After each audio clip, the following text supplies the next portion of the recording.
Tutaanza na Mheshimiwa Joshua Samuel Nassari, atafuatia na Mheshimiwa Eric James Shigongo. Mheshimiwa Esther Nicholas Matiko ajiandae. Ndugu mwenyekiti, nashukuru kwa kunipa fursa na mimi leo naweza kuchangia kwenye wizara hii ya Maliasili na Utalii, na zaidi sana nikiwa ni mchangiaji wa kwanza kwenye wizara hii.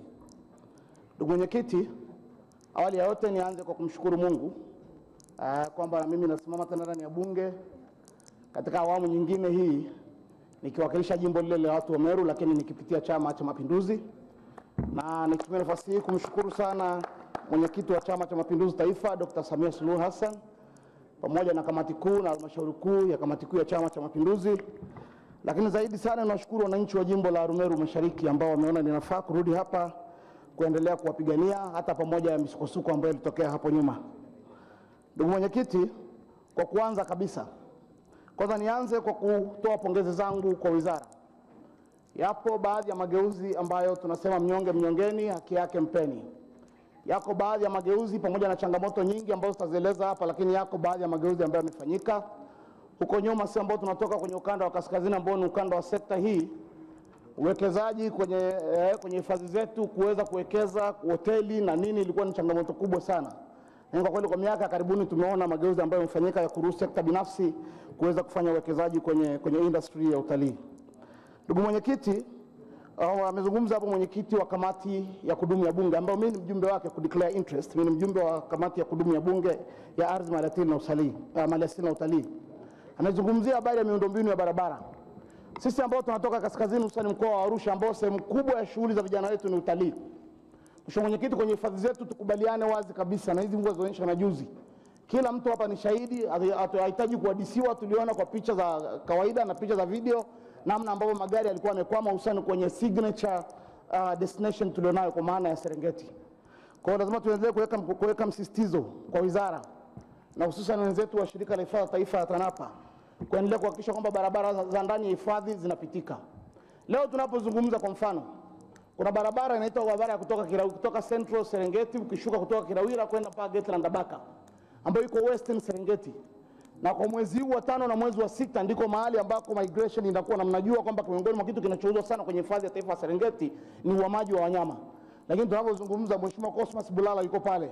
Juzi alikuwa na wageni wake ambao sisi tumewaoperate kuwapeleka Serengeti, kamati yake ya ulinzi na usalama kwenye jimbo lake kule wiki iliyopita. Pamoja na kwamba anatokea Kwimba, watu walazimika kwenda mpaka wakazunguka, wakaenda mpaka Nata, wakaenda wapi Fort Ikoma, wakaenda kuingia kule mpaka na kuchelewa. Wakati wana geti liko jirani Bunda pale pembeni ya lami kabisa, wangeweza kuingia. Sababu ni nini? Ni ile barabara ya Kirawira ambayo haipitiki. Na mwezi huu wa 6, mwezi wa 5, mwezi wa 6 ndiko migration iliko. Sasa kwa nini mpaka leo hii barabara haijaguswa ile? Na ndiko watu wanapaswa kwenda. Hali kadhalika tumetoka juzi tumeona wageni wakikwama. Ni kumshukuru Mungu tu kwamba hatukuona mgeni akichukuliwa na maji. Leo sijui tungekuwa tunaficha wapi uso wetu. Kwa hiyo tunazungumzia habari ya miundombinu na madaraja kule ndani. Hali kadhalika eneo la Kogatende, kuna wakati ilifika hatua hadi madereva wakapigwa faini pale na wengine kufungiwa kwa sababu wageni walashindika kushuka ndani ya magari ili waweze kuona kivuko kwa maana ya migration wanapovuka pale kwenye Mto Mara. Lakini sababu ni moja tu kwamba wale Kogatende daraja ni la chini, mvua ikinyesha kidogo tu maji yanajaa, mwezi kupita juu, watu wote inabidi mbaki upande mmoja, wakati daraja lingekuwa la juu wangeweza kuvuka wakaangalizia kwa pande zote mbili. Ndugu mwenyekiti, jingine ambalo napenda kuzungumzia ni idadi ya watalii hapa ndani. Mheshimiwa Rais amepambana sana kunyanyua sekta ya utalii na kwa kweli lazima tumpe maua yake. Mpaka ikafika hatua yeye mwenyewe kuamua kutoka ofisini kwenda kuigiza filamu ya Royal Tour. Lakini bado kuna namna ambavyo tunamwangusha. Yeye amesema kufika 2030 anatamani kuona watalii milioni 8 kwenye nchi hii. Leo hii wizara inatuambia watalii wamefika milioni 5 na laki 3. Tunashukuru, tunawapongeza. Lakini ukweli ni kwamba hizi takwimu ukifuatilia ni takwimu zinazochukuliwa kwenye boda, kwenye mipaka yetu ya kuingilia. Uhalisia ni kwamba kuna mtu amehesabiwa kwamba ni mtalii katika milioni 3 na laki 8, lakini alikuja pale Mangola Karatu kuja kununua vitunguu kutoka Kenya, naye anaambiwa ni mtalii. Ukienda pale Rombo kuna watu wanavuka pale kuja kufanya biashara ya mahindi pale Holili na Tarakea na wapi, nao wanahesabiwa kwamba ni watalii katika watalii milioni 5. Huu si ujinga? Tunajipongeza wenyewe, tunajipanga, yani tunajitekenya na kucheka. Tunajiambia tumefika watu watalii milioni 5 wakati ni takwimu. Tunataka takwimu za watalii ambao wanakwenda kweli kwenye destination zetu za tourism, kwa sababu the country is blessed. Tuache kuzunguka hapa. Hii nchi imebarikiwa na kila kitu ambacho tungekitaka. ina kila kitu ambacho mataifa mengine yanatuonea wivu, lakini bado hatujatangaza ipasavyo. Bado leo hii tunaendelea tunapita na watalii Morocco, ukienda tunapita, ukienda Afrika Kusini unapita, ukienda wapi unapita, wakati tuna vituo vya kutosha hapa. Mheshimiwa Spika, jambo jingine ambalo ningependa kulizungumza ni hii habari la migogoro, na hili naomba nizungumze nikiwa na uchungu mkubwa. Ndugu mwenyekiti, mimi natoka jimbo la Meru. Niliwahi kuzungumza hapa bungeni wakati wa kamati yetu ikisoma migogoro na Mheshimiwa Nape. Miongoni mwa maazimio tulizungumza wakati ule ni kwamba mambo haya ya utoaji wa maeneo ambayo hifadhi nataka kuyachukua lazima ufanyike ushirikishwaji. Nilipokuja kuondoka hapa mheshimiwa, mimi nilipata neema ya kuwa mkuu wa wilaya, nimekuwa mkuu wa wilaya 4. Kwa hiyo nikageuzwa kutoka kupigania wananchi kwenda kusimamia shughuli za serikali. Pale Bunda kuna kata inaitwa Nyatwali, imehamishwa kata nzima. Tangu mwaka 1996 walikuwa serikali imeshindwa kusogeza watu pale. Ilikuwa kila wakijaribu ni migogoro, imeshindikana. Jambo lile nimekuja kufanikiwa nikiwa mkuu wa wilaya na nilisimamia mwenyewe. Nini nilichofanya? Moja ya jambo nilifanya ni ushirikishwaji mheshimiwa. Mimi nilichukua timu ya watu kutoka serikalini, ofisi ya rais ya wapi, nikaomba kuandikiwa document ya kuongoza zoezi. Nilipopewa ile document nikawachukua. Nimekwenda kwenye chama, kamati ya siasa ya wilaya, tumefanya wasilisho.